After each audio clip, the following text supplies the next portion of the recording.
Secret pour réussir ton année. Numéro 6.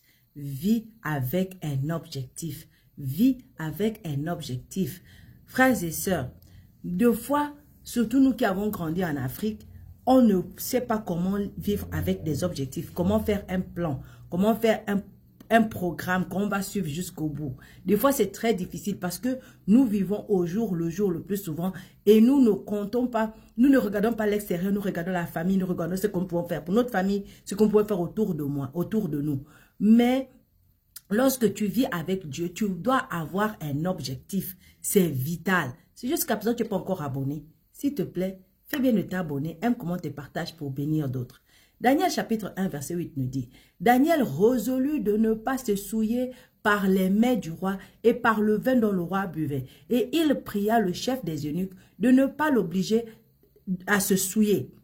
Daniel savait qu'il était un enfant de Dieu. Daniel savait que Dieu avait un plan pour lui. Et Daniel savait qu'il n'était pas là pour venir se mélanger avec le roi, ni avec ceux qu'ils étaient en train de faire dans le palais. Il était là pour une mission claire et nette. Il était là pour servir et de repartir chez lui. Donc ceux qui vivent délibérément finissent de manière significative. Au contraire, quiconque mène une vie sans but terminera inutilement. Pourquoi? Parce que prenons le cas de, par exemple, l'exemple de quelqu'un qui est toxicomane, quelqu'un qui utilise de la drogue, ou quelqu'un qui est soulard, ou quelqu'un qui est prostitué, ou qui mène une vie comme ça.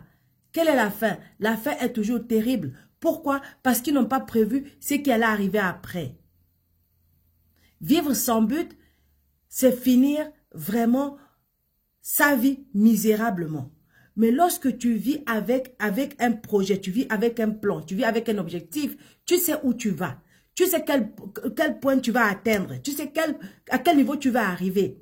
Tu sais quels sont tes objectifs. Cette année-là, quels sont tes objectifs? Est-ce que tu as déjà des plans de ce que tu vas atteindre cette année-là? Apprends à te poser des bonnes questions dans ta vie. Prends le temps de t'asseoir et de réfléchir profondément sur le but de ta vie. Pourquoi tu es là? Quel est le but? Maintenant, après avoir trouvé le but de ta vie, il faut savoir maintenant, calculer quelles sont les options que tu as pour atteindre ce but-là, pour être le meilleur dans ce domaine-là. Voilà, tu as le but, tu as l'objectif, maintenant comment faire pour arriver là-bas? C'est ça que tu dois chercher. C'est ce que tu dois chercher. Donc, la parole de Dieu nous dit vraiment que si tu restes là à imaginer qu'est-ce que je vais faire demain, qu'est-ce que je vais faire demain, et aujourd'hui tu es là, tu mènes une vie, tu comptes seulement sur comment je vais faire pour manger aujourd'hui, comment je vais faire pour dormir aujourd'hui, comment je vais faire pour boire aujourd'hui, qui est-ce que je vais l'emmerder aujourd'hui, chez qui je vais aller pour trouver ceci, pour trouver cela. Mon frère, ma soeur, tu vas finir une vie lamentable. Fixe-toi des objectifs. Et prends le temps de réfléchir sur ces objectifs-là. Est-ce qu'ils sont atteignables? Est-ce que c'est facile pour toi de pouvoir accomplir ça? Est-ce que c'est facile pour toi de pouvoir atteindre ce que tu prévois là? Et si ce n'est pas facile, pose-toi les bonnes questions. Par exemple, pose-toi la question, est-ce que je canalise mon énergie dans la vie, dans la bonne direction? Est-ce que mon énergie est bien canalisée? L'autre question que tu te posais, les gens qui m'entourent maintenant là, sont-ils les meilleurs pour ma vie aujourd'hui? Sont-ils là pour m'encourager? Sont-ils là pour me renouveler? Sont-ils là pour me fortifier? Ou sont-ils là pour venir me nuire?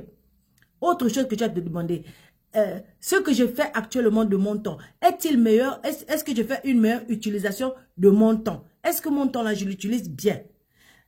L'autre question que tu as te poser, ce que je fais en ce moment, est-il dans le meilleur intérêt de mon destin? L'autre question, est-ce que je fais maintenant, ce que je fais maintenant est dans le meilleur intérêt de ce que je vais faire dans l'éternité? Est-ce que comment on appelle ça? Est-ce que ça va vers le plan que Dieu a pour ma vie? Si tu sais que tu as un plan pour ta vie, prends le temps de réfléchir et de poser ces questions-là.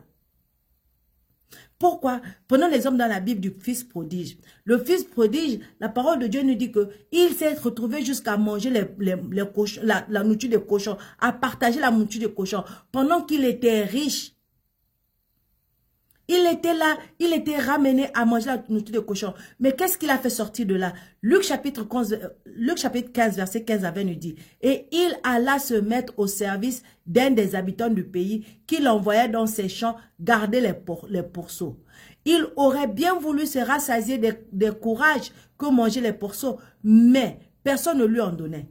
Étant rentré en lui-même, c'est qu'il a bien pris le temps de réfléchir. Il a bien le temps de se poser, de se demander, de se poser les bonnes questions. Il se dit, combien de mercenaires chez mon père ont du pain en abondance et moi ici je meurs de faim. Je me lèverai, j'irai vers mon père et je lui dirai, mon père, j'ai péché contre le ciel et contre toi. Je ne suis plus digne d'être appelé ton fils. Traite-moi comme l'un de tes mercenaires. Et il se leva. Donc, après avoir bien réfléchi, il a pris le temps de s'asseoir et de regarder la situation. Si j'étais chez mon père, est-ce que je serais dans la condition dans laquelle je suis là? Si je pars chez mon père, qu'est-ce qui va changer dans ma vie? Si je pars chez mon père, qu'est-ce que mon père peut faire pour moi? Si je pars chez mon père, est-ce que je ne vais pas vivre mieux?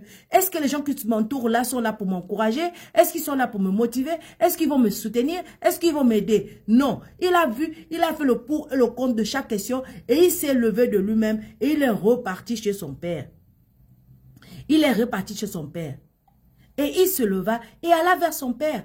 Comme il était encore loin, son père le vit et fut ému de compassion. Il courut se jeter à son cou et le baisa. Donc, s'il te plaît, sois déterminé, sois réfléchi. Réfléchir, c'est réussir. Être irréfléchi, c'est être inutile. C'est être inutile. Tu dois avoir un objectif, tu dois avoir un but. Et ça, ce droit-là et ce rôle-là revient à toi et à toi seul. Personne ne peut avoir un objectif pour toi. Personne ne pourra avoir un but pour toi. C'est toi qui détermine ce que tu fais de ta vie. Alors va, assois-toi, pose-toi les bonnes questions et mets-toi debout et marche. Dieu est avec toi. Il te soutient, t'encourage. Que la grâce et la paix de Dieu soient sur toi. Shalom.